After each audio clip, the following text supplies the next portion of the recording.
Bismillahirrahmanirrahim. Assalamualaikum warahmatullahi wabarakatuh. Allahumma sholli ala Sayyidina Muhammad wa ala ali Sayyidina Muhammad.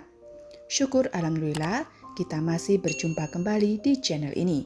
Sahabat yang dirahmati Allah, sebagai seorang muslim, penting bagi kita untuk mengetahui apa saja yang diperintahkan dan juga yang dilarang dalam Islam. Agama Islam telah dengan jelas memberikan panduan-panduan bagi manusia. Di antara panduan yang jelas tersebut adalah masalah larangan untuk memelihara hewan-hewan tertentu. Setidaknya ada 6 hewan yang dilarang dipelihara dalam Islam. Larangan-larangan tersebut telah disampaikan oleh Rasulullah Shallallahu Alaihi Wasallam dalam beberapa hadisnya, sehingga penting bagi kita untuk mengetahui dan menjauhi larangan-larangan tersebut. Sahabat beriman yang dirahmati Allah, ada 6 hewan yang dilarang dipelihara di dalam Islam. Yang pertama adalah anjing. Salah satu hewan yang dilarang untuk dipelihara dalam Islam adalah anjing.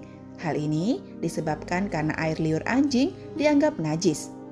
Rasulullah Shallallahu Alaihi Wasallam bersabda dalam sebuah hadis yang diriwayatkan dari Ibnu Umar. Dari Nabi Muhammad Shallallahu Alaihi Wasallam beliau bersabda, "Barang siapa yang memelihara anjing selain anjing ternak dan anjing berburu, maka berkulanglah setiap hari daripada pahala perbuatannya 2 qirot." Hadis riwayat Bukhari dan Muslim. Riwayat yang lain diriwayatkan dari Abu Hurairah. Ia berkata, Rasulullah Shallallahu Alaihi Wasallam bersabda, "Barang siapa yang memelihara anjing, kecuali anjing untuk mencegah ternak, berburu, dan bercocok tanam, maka pahalanya akan berkurang setiap 1 hari sebanyak 1 qirot. Hadis riwayat Muslim dan Abu Daud. Rasulullah Shallallahu Alaihi Wasallam dalam satu hadis lain juga pernah mengatakan, "Malaikat Jibril datang kepadaku, kemudian ia berkata kepadaku sebagai berikut. Tadi malam saya datang kepadamu, tidak ada apapun yang menghalang-halangiku untuk masuk kecuali karena di pintu rumahmu ada patung dan di dalamnya ada gorden yang bergambar dan di dalam rumah itu ada pula anjing. Oleh karena itu, perintahkanlah supaya kepala patung itu dipotong untuk dijadikan 2 bantal yang diduduki dan diperintahkanlah anjing itu supaya dikeluarkan." Hadis riwayat Abu Daud, An-Nasai, Tirmizi, dan Ibnu Hibban. Hewan selanjutnya adalah ular. Ular juga termasuk hewan yang dilarang dalam Islam untuk dipelihara.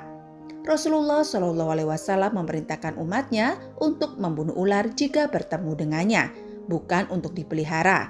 Hal ini didasarkan pada salah satu hadis yang menyatakan bahwa Rasulullah Shallallahu Alaihi Wasallam memerintahkan untuk membunuh 2 binatang hitam ketika sholat, yaitu ular dan kalajengking. Hadis riwayat Tirmizi. Perintah untuk membunuh ini dimaksudkan ketika ular tersebut dalam keadaan mengancam. Jika tidak, maka tidak dianjurkan untuk dibunuh apalagi diburu.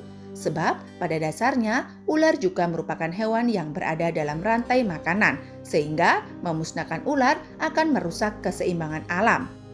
Hewan selanjutnya adalah elang. Elang adalah hewan yang dilarang dalam agama Islam. Selain merupakan hewan yang harus dilestarikan, elang juga termasuk pemangsa dalam siklus rantai makanan, sehingga membunuh atau memburunya akan menyebabkan ketidakseimbangan ekosistem.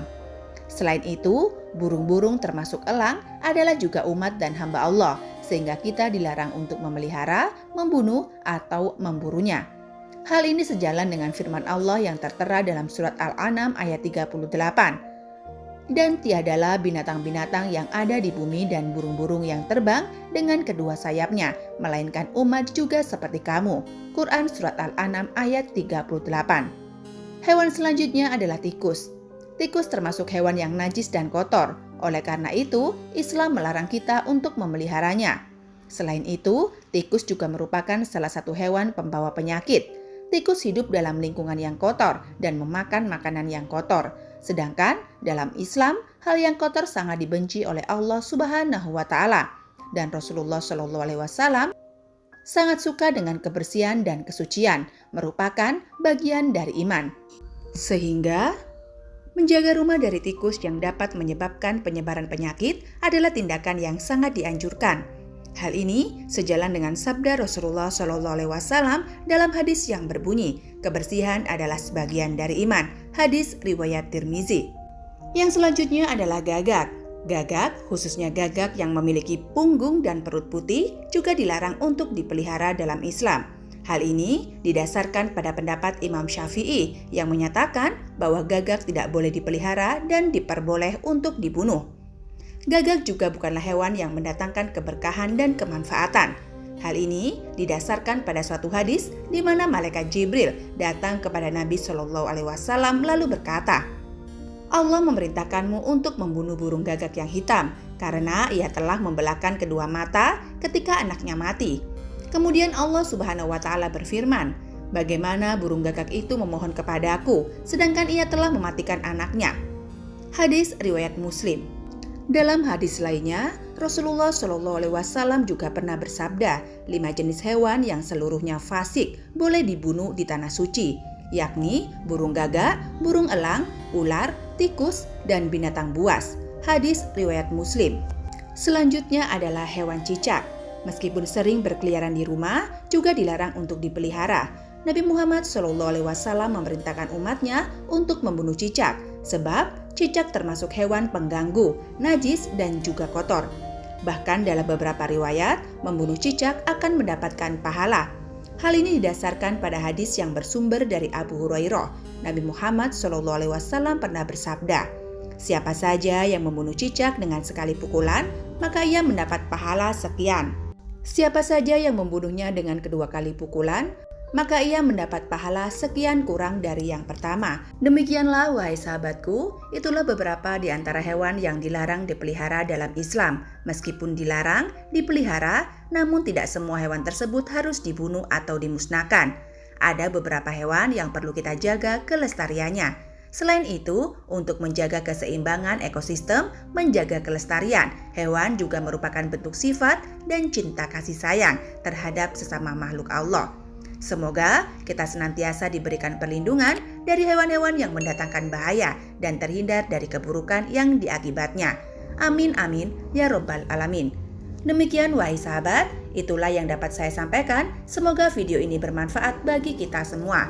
Wa akhiron, wassalamualaikum warahmatullahi wabarakatuh.